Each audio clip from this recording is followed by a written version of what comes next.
Welcome to அம்மா today சமையல். முழாம்பழத்தை recipe தான் செய்ய போகிறோம்.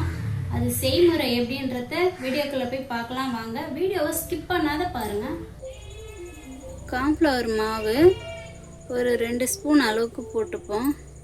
2 ஸ்பூன் அளவு போட்டு கொஞ்சமாக தண்ணி விட்டு கட்டி இல்லாமல் மிக்ஸ் பண்ணிவிடுவோம். இது கட்டி இல்லாமல் மிக்ஸ் பண்ணிவிட்டு இது ஓரமாக இருக்கட்டும். நம்ம அடுத்து செய்ய வேண்டிய பொருளுங்களை பார்த்துருவோம். கொஞ்சமாக நெய் சேர்த்துருவோம்.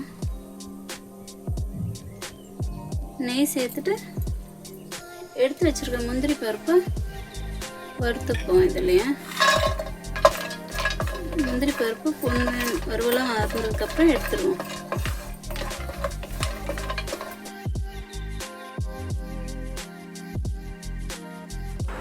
முழாம்பழம் இதில் போட்டு அடித்து ஜூஸாக எடுத்து வச்சுருக்கோம். இதை சேர்த்துப்போம் 1 டம்ளர் அளவுக்கு. இந்த நல்ல இவ்வளோ பெரிய டம்ளரில் 1 டம்ளர் இதோட சேர்த்துப்போம்.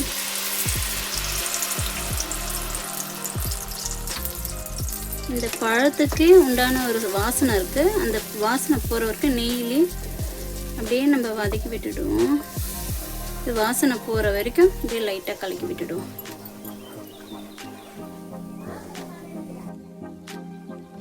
நல்லா பச்சை வாசனை போனதுக்கப்புறம் இந்த ஸ்டேஜில்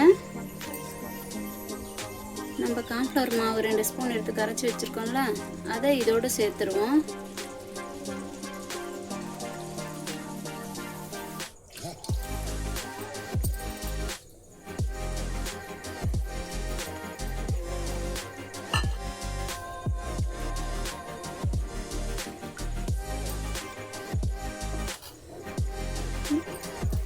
மாவு ஊற்றிட்டு நம்ம கைவிடாத கிண்டிப்போம். இல்லைன்னா கட்டி போட்டுடும், கட்டி கட்டியாக ஆகிடும்.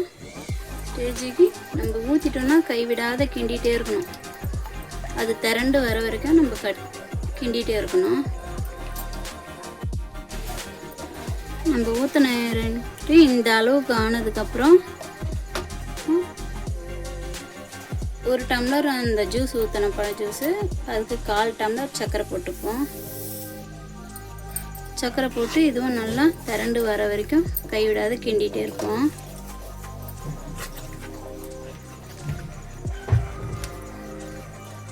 இது நல்லா அப்படியே திரண்டு வரணும், கடாயில் ஒட்டாமல். அந்த ஸ்டேஜ் வரைக்கும் நல்லா கிண்டிகிட்டே இருப்போம்.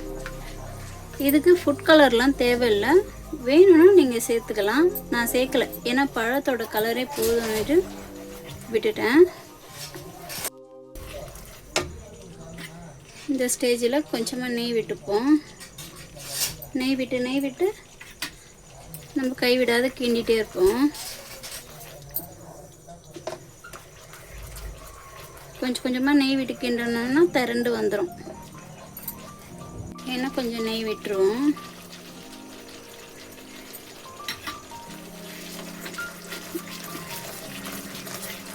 இது மொத்தமாக செய்யறதுக்கு ஒரு 25 கிராம் நெய் இருந்தால் போதும்.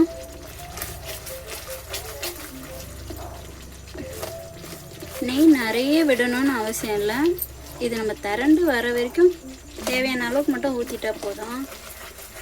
ஏன்னா நம்ம குழந்தைங்களுக்கு கொடுக்கறதுக்கு நெய் நிறைய விட்டாலும் பசங்க ரொம்ப விரும்பி சாப்பிட மாட்டாங்க. இதை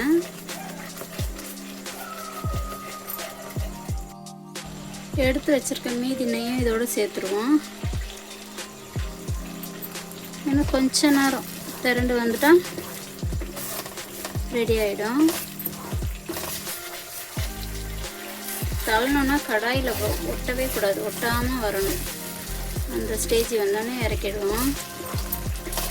அல்வா இந்த மாதிரி ஒட்டாமல் வரணும். கடாயில் நம்ம தள்ளனா ஒட்டாமல் வர ஸ்டேஜ். இப்போ வறுத்து வச்சுருக்க முந்திரி பருப்பை சேர்த்துருவோம். கொஞ்சமாக ஏலக்காய் 2 ஏலக்காய் சேர்த்துருவோம்.